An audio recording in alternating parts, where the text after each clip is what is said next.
start us off.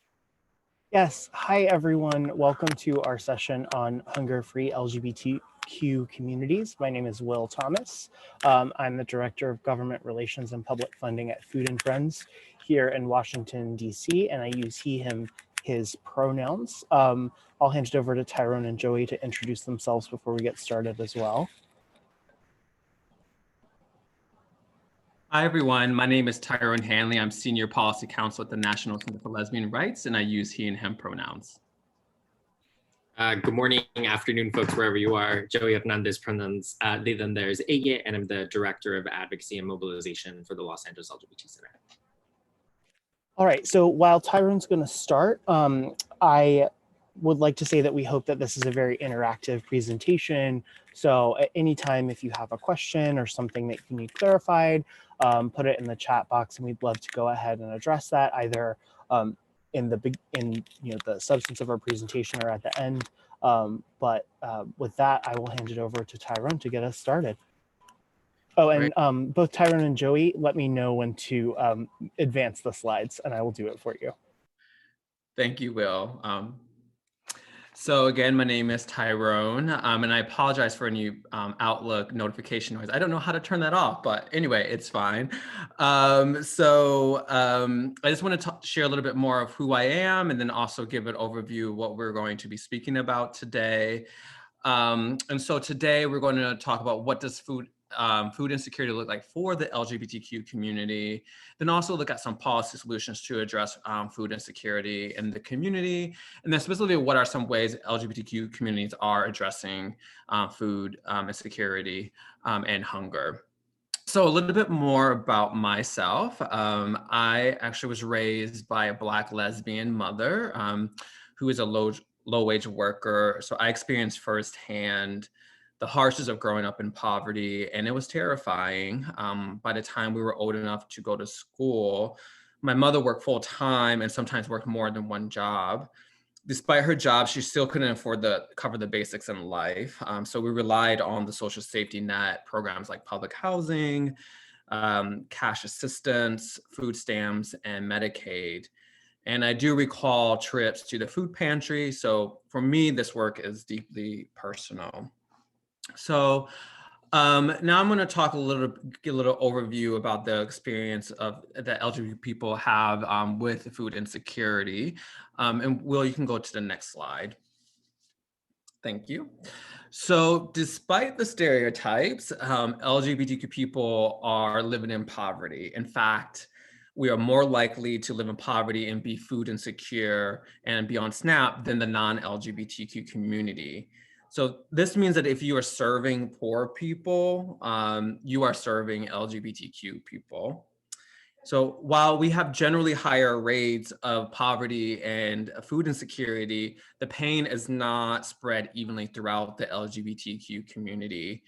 Racism, sexism, and other forms of oppression influence who is impacted. And so we see Blacks and Latinx folks, bisexual women, transgender people are some among the people who have the highest rates of poverty and food insecurity in our community. Then also, I think it's really important to note that LGBTQ people of color have higher rates of food insecurity than their straight and cisgender counterparts. And so we can go to the next slide. So here is a slide showing the gender disparity among LGBTQ adults experiencing food insecurity. And next slide. This slide shows the racial disparity and rates of food insecurity among LGBT adults. And the next slide. Here we see how much higher LGBT people, especially those with a disability, use SNAP than non-LGBTQ people. All right, next slide. Okay. Now that we've seen what the rates are, I think I want to talk more about the why and the impact. First, I want to say, according to a recent Williams Institute report, the main pathway to poverty for LGBTQ adults is childhood poverty. While not shocking, it does underscore the need for broad economic reforms to address the underlying problem of poverty in our community. And it also the same report found other pathways include family rejection, mental health issues, and substance use issues. And so here I want to take a quick moment to recognize that anti-LGBTQ bias and discrimination has a material impact on us as a community. You know, there's a term called minority stress. So the mental and emotional struggles that we experience as a community because of those forms of discrimination that we experience in our families, in our communities, in our churches, in our schools, in our workplaces, which in turn does influence, you know, our behavior, which includes the LGBT community having higher rates of drug use. And so it's really important to make these connections when we're talking about these issues. And so I also want to talk a little bit about some other unique issues relating to the LGBT community when it comes to food insecurity. And the first one I want to mention is the lack of federal and state non-discrimination protections despite Bostock, which was the historic Supreme Court case that came down this summer. And so obviously, you know, one of the main priorities of the LGBT movement is during a Biden administration is to make sure that decision is fully enforced across the entire federal agency. But until that time, you know, LGBT folks are still open to not having legal recourse or may struggle to have legal recourse if they experience discrimination in their communities. And then also it's really important that as a community, our experiences with discrimination in the past influence how we navigate systems, you know, today.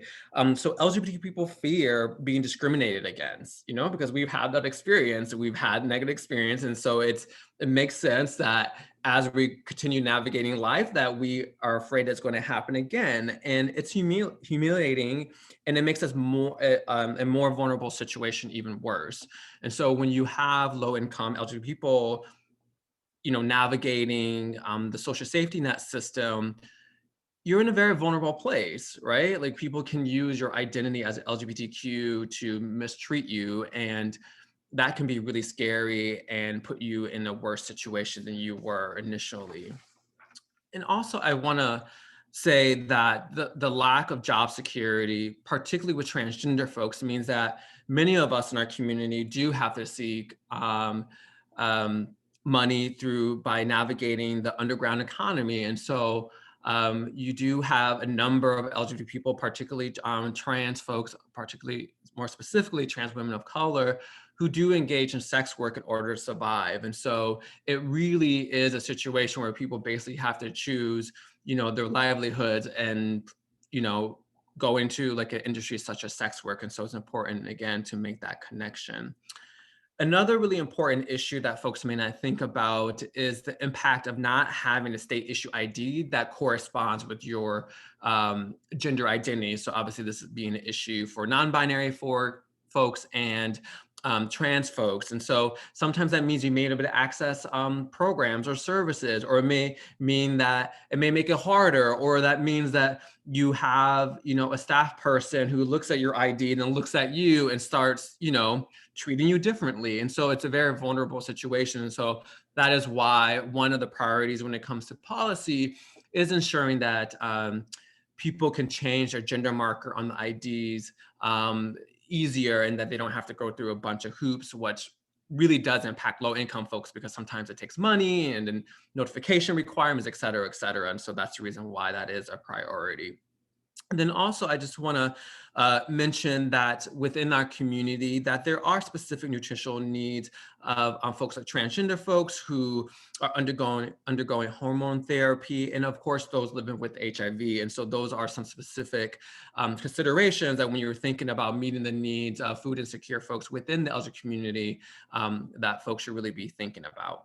So that's a general overview on the experience of LGBT people within in terms of experiencing poverty and food insecurity. And then now I'm going to turn it over to Will, who will discuss policy solutions to address LGBTQ hunger. Thank you so much, Tyrone. Let me make sure I can advance the slide. All right. So after hearing that great kind of background, I want to kind of connect some of the dots around where LGBTQ hunger and policy, where do they intersect, and what are some of the policy-based solutions before we get into some of the community-based solutions from Joey. So one of the things that is supremely important is the Equality Act, and kind of Bostock gets us part of the way there. But even in light of that, legislation like the Equality Act is still absolutely needed to protect us from discrimination in public accommodations and employment. So that is absolutely essential to everything else that kind of we're talking about. One other thing is SNAP. So there are a lot of policies in SNAP that can be changed. LGBTQ individuals, like Tyrone mentioned, are much more likely to use SNAP. So that is an area for improvement. WIC and school nutrition programs. Believe it or not, LGBTQ people do have kids. We're not all just the stereotype living in urban settings with no children. Hundreds of thousands of LGBTQ couples have kids, so that's an important consideration for families.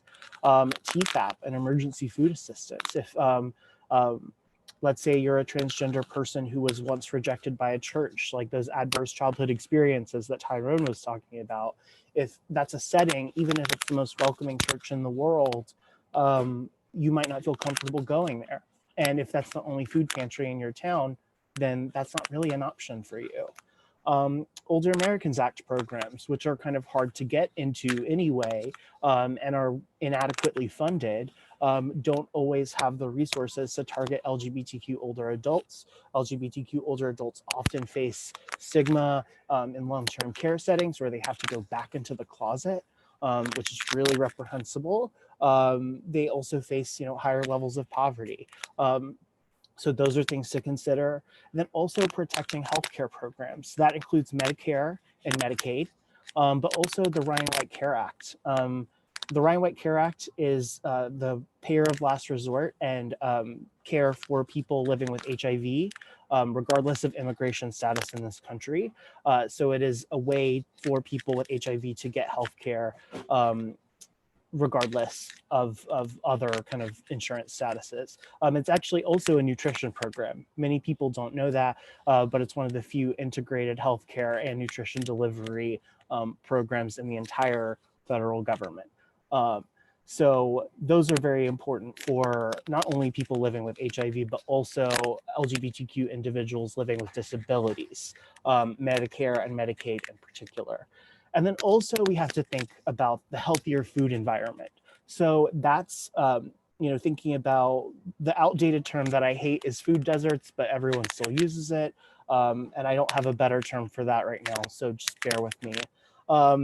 But thinking about kind of improving grocery options in low access neighborhoods, making sure that SNAP benefits are adequate, and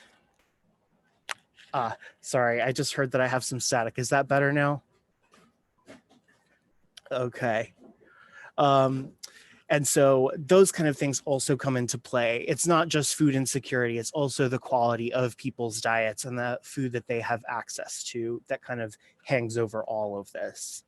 So the good news is the things that help LGBTQ people oftentimes are the things that help everybody else when it comes to SNAP in particular. So one of the policy solutions, or several of the policy solutions we want to talk about today, have to do with SNAP.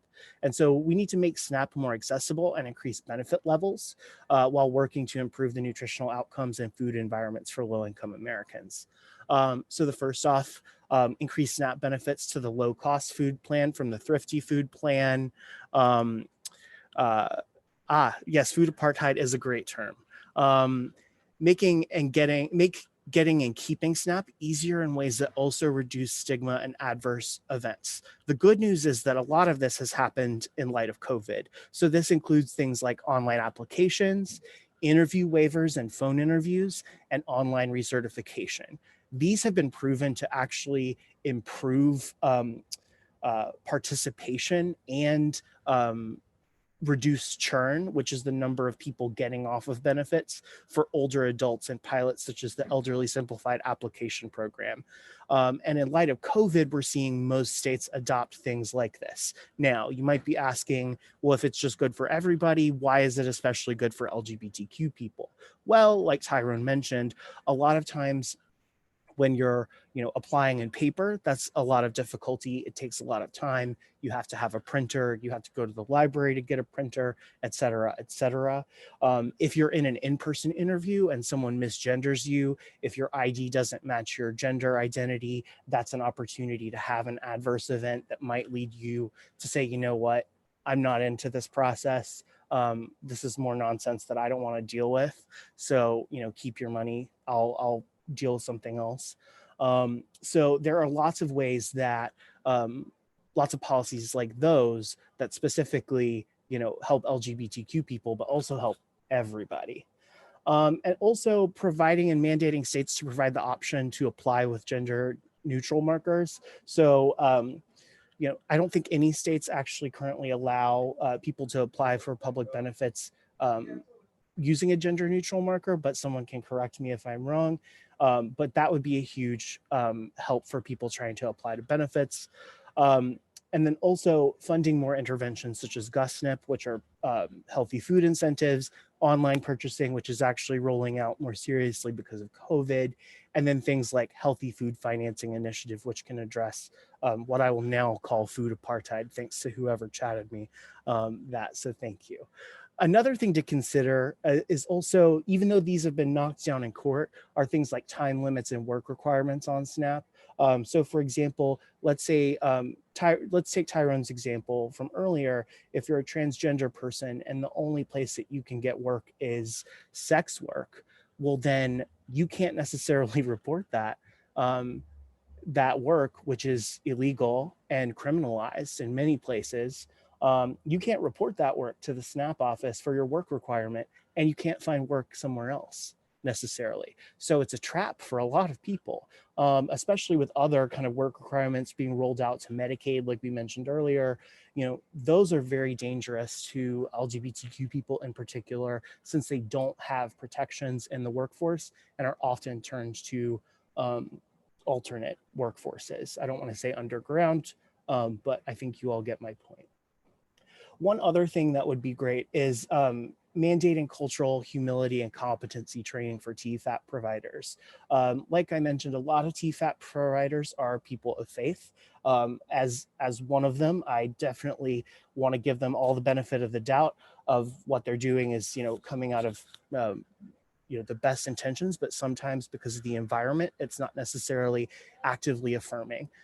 Joey will talk more about what kind of people can do to be actively affirming, but mandating that cultural humility and competency could also be really important as well.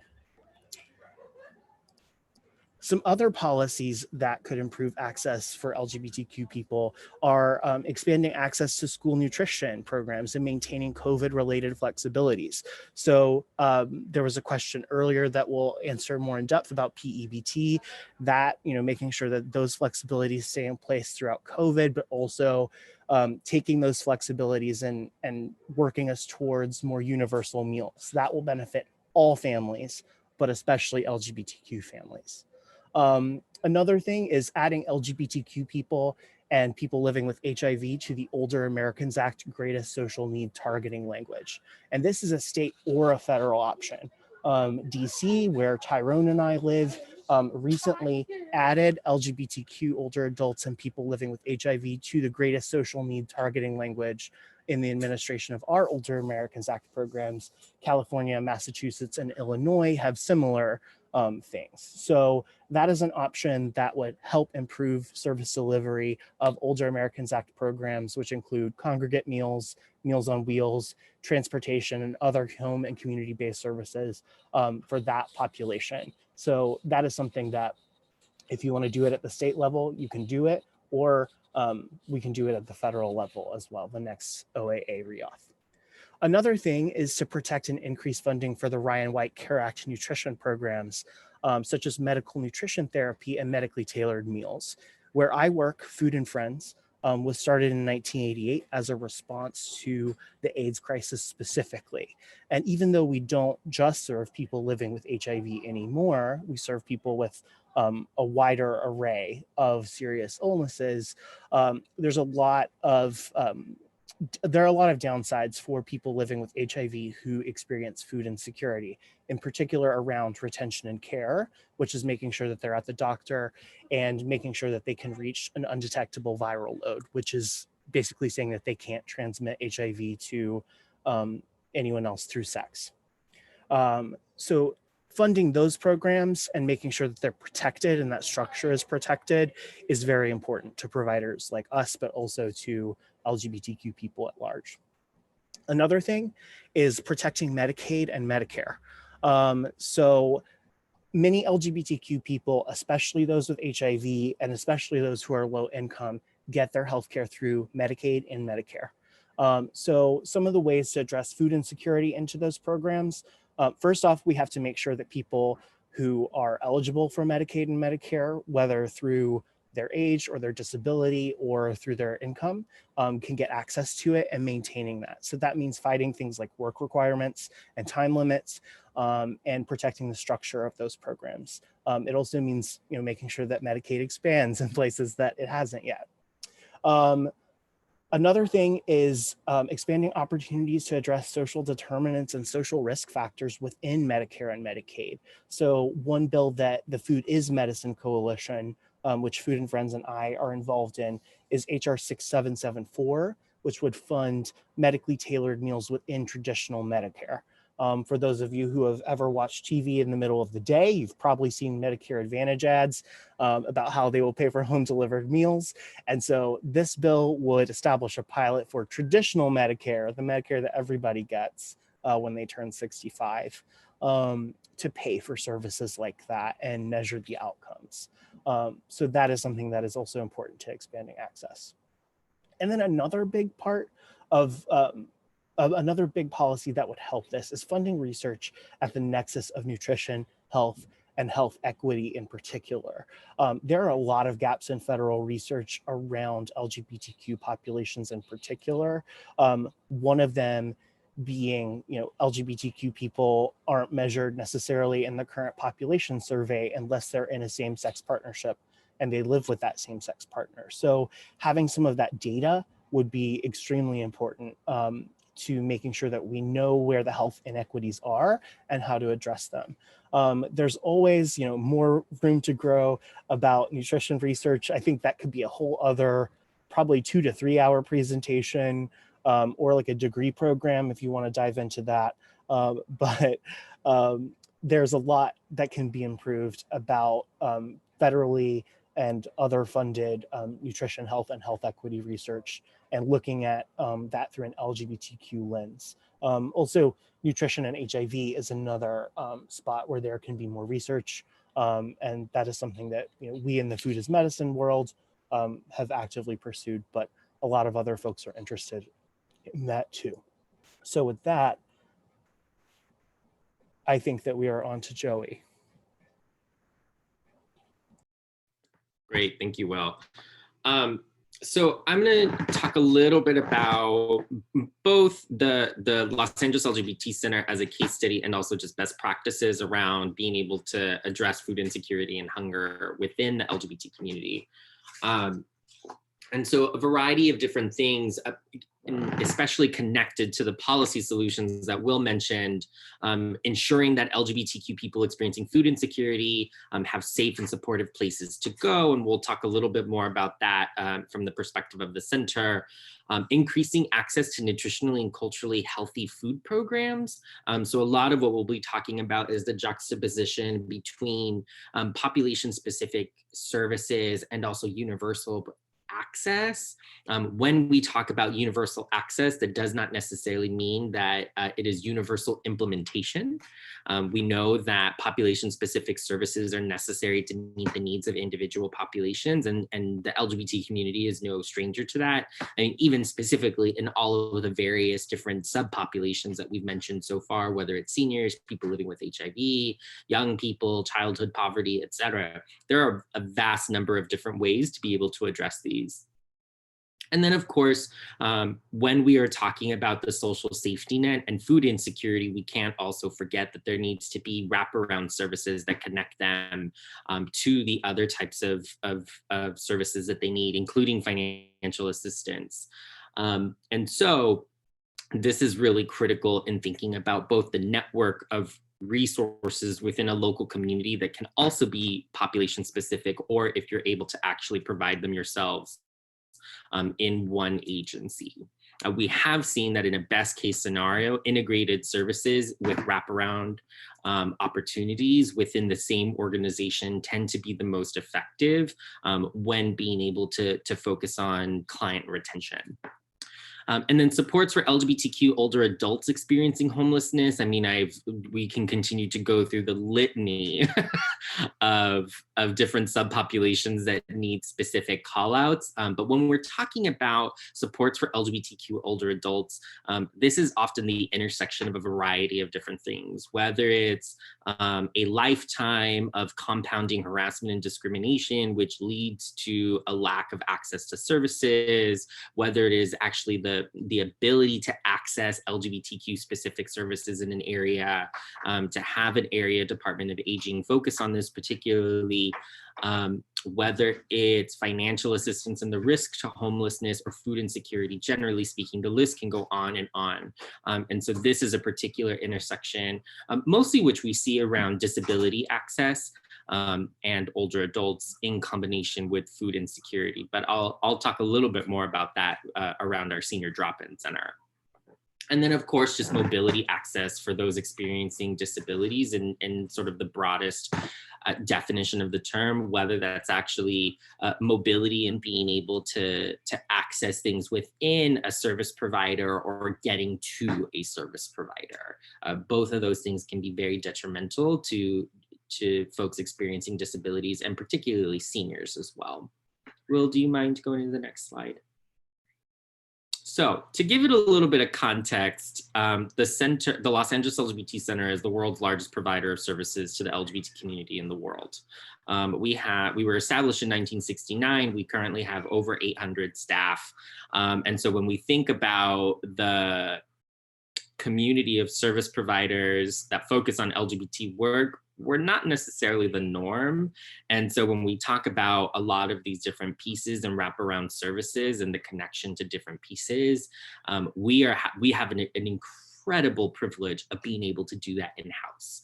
And so this is all going to be very biased from that lens. And I think it's really important to think about, not only when you're thinking about this on a ground level, what your agency is able to do or what your area is able to do, but really thinking about what is the community of referrals that is necessary to be able to accomplish this from a holistic perspective. And if you are referring folks out to a non-LGBT specific organization or doesn't have LGBT specific services, then you're essentially breaking a part of the cycle.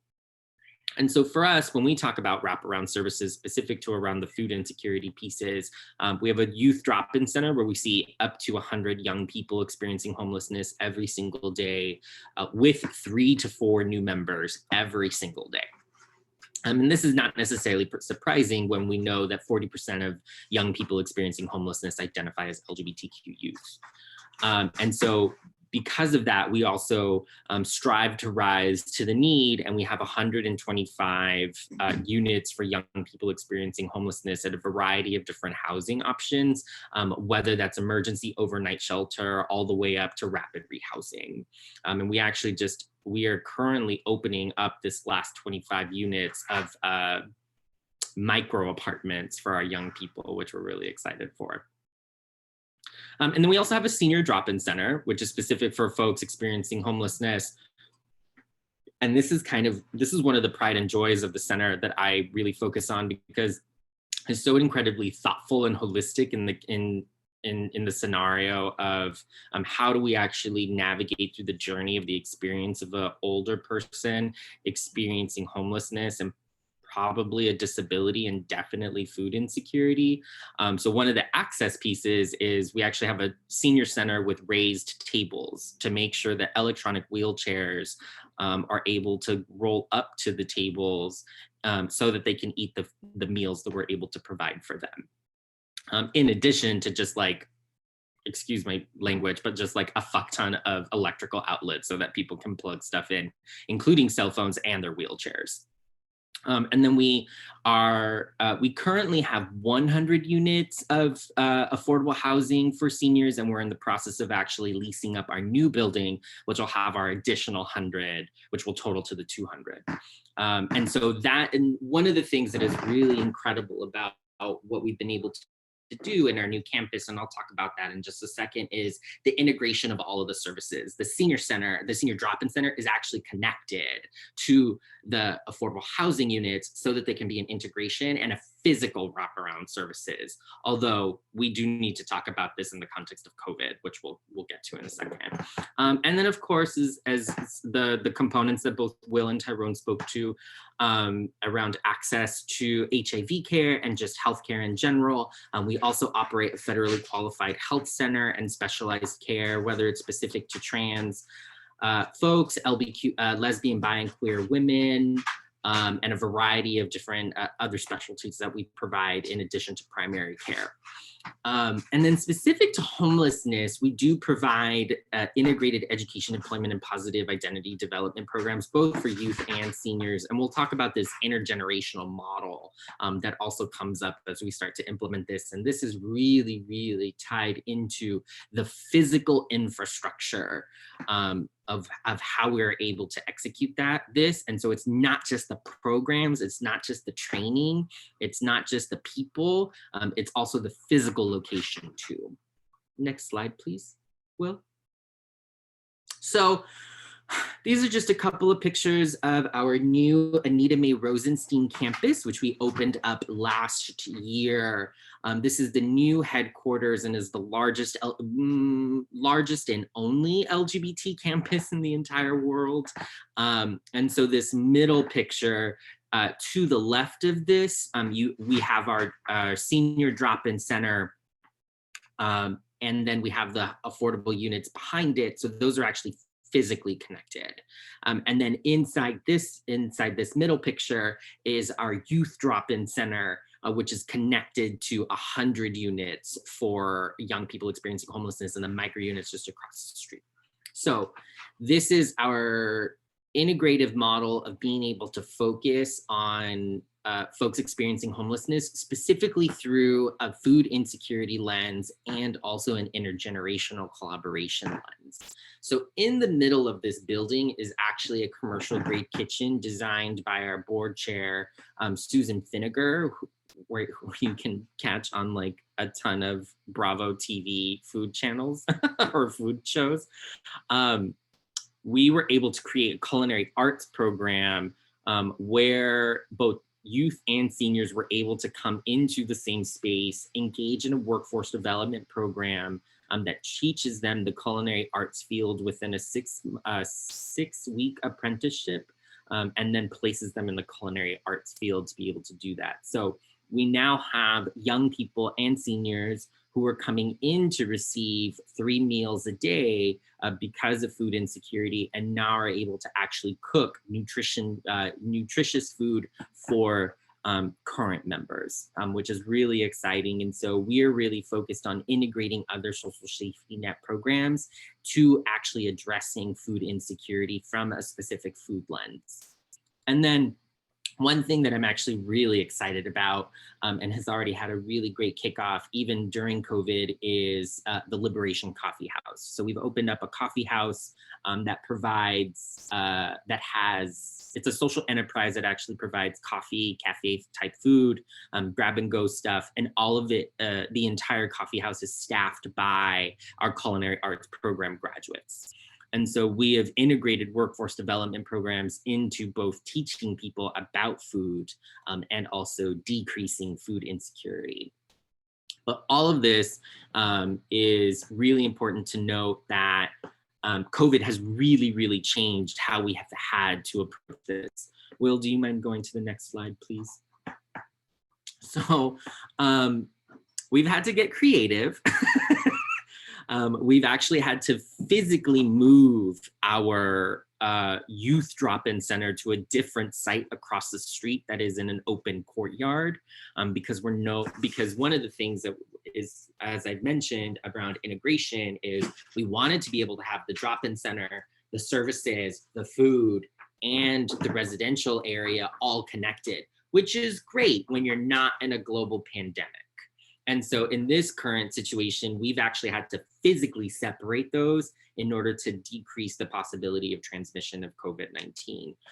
So we decided to get a little creative, and now we have staff members in unicorn costumes delivering meals to folks outside. This is actually one of our staff members, Michael McFadden, who is providing these meals to the seniors outside. And then the other picture is one of our remote sites, which is located in East LA.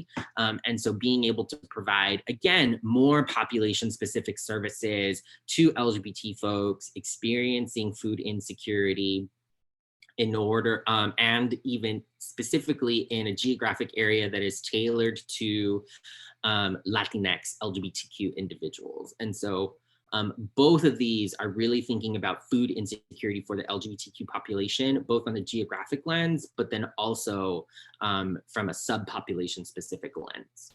And what really is critical in a COVID-19 era is that we've had to specifically engage in new tactics for client retention. So we created this program called the Hello Club, where we've actually had volunteers call all of our senior clients and do wellness checks on them to make sure that everything's okay, that they're doing okay, that they just are able to talk to someone, and that they know about that we are still providing services, although they are changing and continue to change because of the developments around COVID-19. But this communication piece, this one-on-one engagement is particularly important around this piece. Will, next slide, please. And so how do you do this? When we talk about best practices, like how do you actually think about this? I want to start off with just a couple of pieces. One is when you are a non-LGBT specific organization providing food programs, like Tyrone mentioned, you are providing them for LGBTQ people. However, if you are not intentional about how to provide services specifically to LGBTQ folks, then your program is default made for straight and cisgender people. Like, you really have to sink that in. If there is no intentionality, it is for the masses. Yes, it can be intentional around food programs and food access, but if it's not intentional for LGBTQ folks, then you've created a system that is for straight and cisgender people. And so the problem with this is if there's no intentionality around it, then you have folks really being able to create this void that is filled with the potential of harassment and discrimination against LGBTQ folks. And so when you've created a program for the general public and it is not specific, really people are trying to survive within this program. And basic survival is not the goal. The goal is to move through a survival mechanism into living and into thriving. And so the ability to be able to do that is by creating intentional population-specific programs. And so when you have an intention around LGBTQ folks and subpopulations within that, then you are able to actually implement strategies. And so this is super critical because then you can start to do a bunch of the things that are listed on this slide, including culturally responsive training for folks to be able to really be able to engage with folks in a way that doesn't actually escalate them through harassment and discrimination. And I just wanted to talk really quickly about an additional program because it came up around transgender folks and accessing the street economy. I think this is really important. We have a program called the Transgender Economic Employment Program, which we've connected to our Pride Pantry in order to be able to engage with engage those clients specifically around food insecurity. And so a lot of our, just to give an example around that, so we have a lot of trans folks that have to depend on street economy, and that is their unofficial resume. And like Will mentioned, it's not like they can put that on their resume and go find a job at El Pollo Loco or at McDonald's and be able to have some sort of credible experience to look back on. Although the street economy does provide an incredible amount of skill sets in order to be able to navigate life and the economy, it's not necessarily the shining star in a resume that employers are looking for. And so this particular program helps folks be able to do things like financial literacy and resume building, regardless of their previous employment experience, but then is also really connecting them to food programs. So it's not just that people can access culturally specific food programs and then get resources. You also have to think about it from the other end as well, and really think of it as a circular, interconnected process. Tyrone, did you want to go over the rest of this, or do you want me to take this one? Sure, I can very briefly go over the last 2 points. So a couple of years ago, a group of us founded the National LGBT Anti-Poverty Action Network. The point of that network is really to bring together folks who are working in the LGBTQ movement, but also the anti-hunger and anti-poverty movements together to elevate the issue of LGBTQ poverty, because we've seen in all these movements how this issue has been ignored. And so we're trying to really elevate it, and the fact that the data shows that LGBTQ people more likely to experience poverty makes it even that more critical. And so we really hope that you all will be interested. And one of the major things that we did this year is that we launched a national campaign, hashtag Fight LGBTQ Poverty, to elevate this issue on the national level.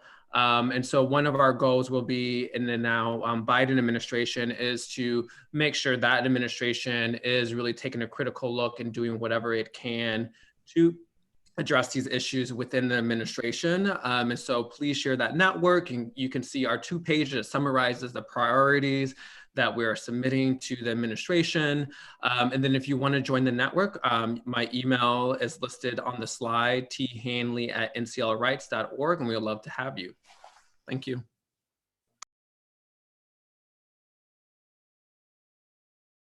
And I think I will also add before we go to any questions we have, which I'll try and see, basically any issue, and because Joey brought up this point of like, if you just design a program for everybody, sometimes it's gonna be exclusive in some way to LGBTQ people. And perhaps conversely to that, for every issue that there is, there's also an LGBTQ angle. So 2 years ago, Tyrone and I and several other people wrote a farm bill letter about LGBTQ people. And I think a lot of people were like, what's the angle here? You know, like, are you thinking like gay farmers? Like, what's the deal? And even though that is an issue, ours was mostly about food security and implications for SNAP in particular. And I think that a lot of people hadn't necessarily considered that that was something they should be thinking about when it comes to the farm bill or nutrition. So, you know, whether, you know, in whatever advocacy you're embarking on, there's almost certainly an LGBTQ angle. So think about that when you frame your advocacy, and when you think of talking points, and when you think of, you know, the reasons why a policy is good or bad or important or, you know, anathema to everything you're doing. There's an LGBTQ angle there too. So think about that when you're designing your advocacy. And actually, to touch on that, to expand on that a little bit more, and to address Max's question first around PEBT and related COVID policy changes, advancing solving childhood hunger for LGBT communities. One of the things that we attempted to do during the COVID relief package, the state-funded COVID relief packages and the state budget in California, was we actually advocated for payment protection program specific to LGBTQ nonprofit service providers in California, based on the federal model that came through the HEROES Act. But then also this really was an impetus for us to think about, what does an LGBTQ social safety net actually look like in California? And there's one bill that just passed in our legislature this past year, which was the AB 2218, which was the Transgender Health Equity Fund. And last year was the Lesbian, Bi, and Queer Women's Health Equity Fund. And so specifically thinking about how do we think about services, programs, networks of referrals, and research and data that are all necessary in order to be able to have a state administered program to be able to specifically target the social safety net needs within the LGBTQ community. And so being able to address, I mean, for instance, childhood hunger, and this is me just kind of musing, but in the context of specifically LGBTQ young people, if you really wanted to target childhood hunger in some ways based on the data where we know LGBTQ young people are, I mean, that's tackling the foster care system. Particularly from the research from a report that just came out, I think last week from New York, that they've just found that 30% of young people in the foster care system identify as LGBTQ, in comparison to the Williams Institute study from over 10 years ago, which said 20%. And so when we think about this foster care to homelessness pipeline, food insecurity is inevitably going to be a part of this conversation. And so in thinking about the budgetary conversations that are happening at the local and state level around COVID relief, I think it's really important to think about LGBTQ social safety net programs, that LGBTQ specific social safety net programs. Yeah, I will say, before I hand it over to other questions and comments, for example, in the CARES Act, there was a boost to Ryan White programs because people living with HIV suddenly had a lot more difficulty getting some of the things that they needed. And we here at Food and Friends have had to do we have had to be extremely flexible with a lot of things that are normally requirements for us. And so that has been something that in light of COVID, we've had to change, and we did get some funding to do that, but how long we'll be able to sustain those changes without additional funding is a question. So with that, do we have any other questions? People, Producer Dwight, can people unmute themselves to address questions, or should we have them raise their hands? They can unmute themselves, absolutely. Okay. Any questions or comments or things to add from anyone in the audience?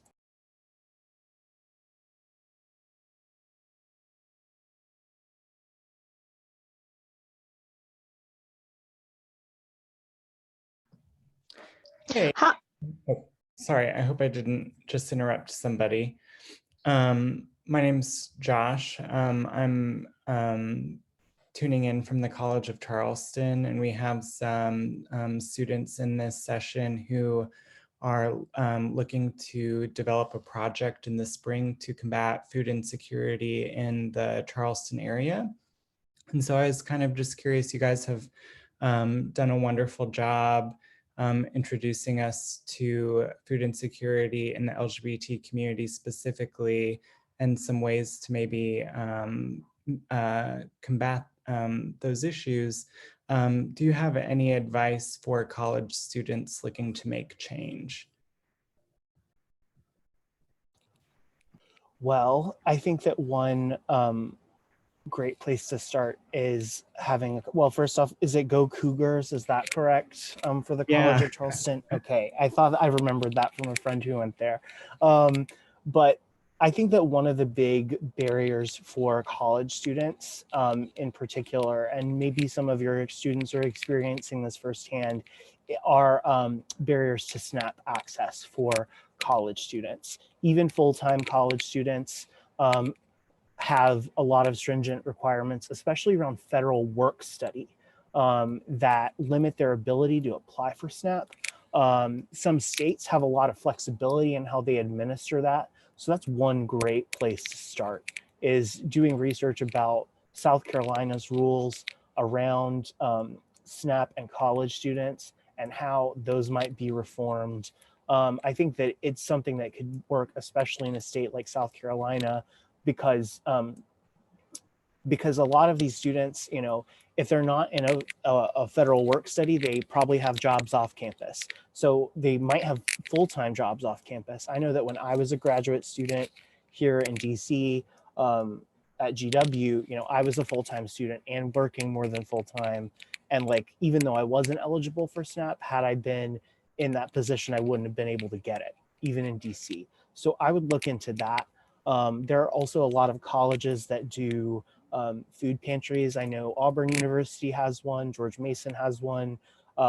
If you look at the research of folks like Sarah Goldrick-Robb at I think it's like the Hope Institute at Temple, or the Real College hashtag, there's a lot of stories around college hunger, and there's a lot of research being done.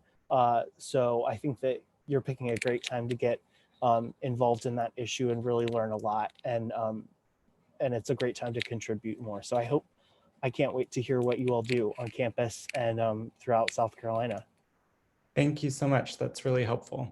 And Josh, I just want to add, I know Southerners on New Ground, I believe they do some organizing in the state of South Carolina. So I definitely encourage you to check in with, you know, local and state folks to see if there are any priorities there. And also, it would be interesting, you know, are there LGBTQ food programs in the state? Even if there aren't, are they welcoming and affirming of LGBTQ people? Maybe there's some type of report, you know, the students can do to like recommend how the food program system in the state can, you know, be better at serving LGBTQ people. This is just me just brainstorming, but I think it's really exciting. And I'm so glad that you're all working and thinking on this. Awesome. Thank you. Yeah, and just to add on to that, I think that there's an advocacy lens to this from sort of a policy perspective and I would really encourage looking into like local forms of government to see what types of adaptations to both COVID response and also just general food programs you'd be able to apply for, to be able to adapt it to LGBTQ specific services. And then on the programmatic side, I think definitely going to centerlink.org to find any LGBTQ community centers that may be in the area that are potentially doing food access programs. And then maybe it actually looks like, and then there could also just be like, how do you actually create a food pantry program specific for LGBTQ folks on campus? And then there's another piece, which is we've been talking a lot about LGBT cultural competency trainings. College students we've had a huge success with college volunteer students who have done cultural competency trainings for food banks. So can you actually find a food bank that you can then either pitch the training to or be able to have them actually do it and have the students volunteer to staff it? I think there's a variety of different ways to think about this, but I think you have to think about, I think it's really critical to think about who are you centering? Are you centering college students on campus? Are you centering college students who are living in their cars? Or who are couch surfing? A variety of different things. And maybe it also just looks like you might actually have more success working with college students that come into LGBT spaces rather than vice versa. But I think there's just many strategies to be able to try to tackle that. Awesome. Thank you guys. Really appreciate it. We only have about 5 minutes left. Are there any other questions or comments or you know, opportunities even that we want to close with, or anyone else in the audience? Yeah, hi, this is Nora Delury, and I am thrilled, and many of you on this call, I'm thrilled that you're having this panel at the Alliance Anti-Hunger Conference, and it warms my heart that we've come so far into like talking about the existence of LGBTQ hunger and the relationship between hunger and poverty. I wanted to ask in a few minutes about SNAP. You briefly mentioned SNAP access and the difficulties in obtaining SNAP when you're a college student. What are the other barriers that might be LGBTQ specific to obtaining that you've seen to obtaining SNAP? Do ABOD requirements impact LGBTQ people or trans? I'm answering my own question, but I wanted you to hear more about it, like barriers for trans folks to get SNAP. So and Tyrone, feel free to jump in. Also, Nora, it's so great to hear from you, and you've been along the ride for most of this, haven't you? So thanks for being here and for that great question. I think that the ABOD time limit requirement is really amoral. You could say it's immoral. That's another way to put it. But especially when you can't protect the ability of people to participate in the workforce, and you can't legally protect them against overt discrimination. This applies to LGBTQ people, but it also applies to people, especially over the age of 50. It takes twice as long for people over the age of 50 to get a job than the time limit they have on the ABOD requirement. So it's the ABOD requirement is extremely harmful to LGBTQ people in particular, because there's no way for people to be protected in the workforce and still require them to work for food. It's just, to me, it's unconscionable. There's no other way for me to put it. So Tyrone, do you have anything else to add about ABODs?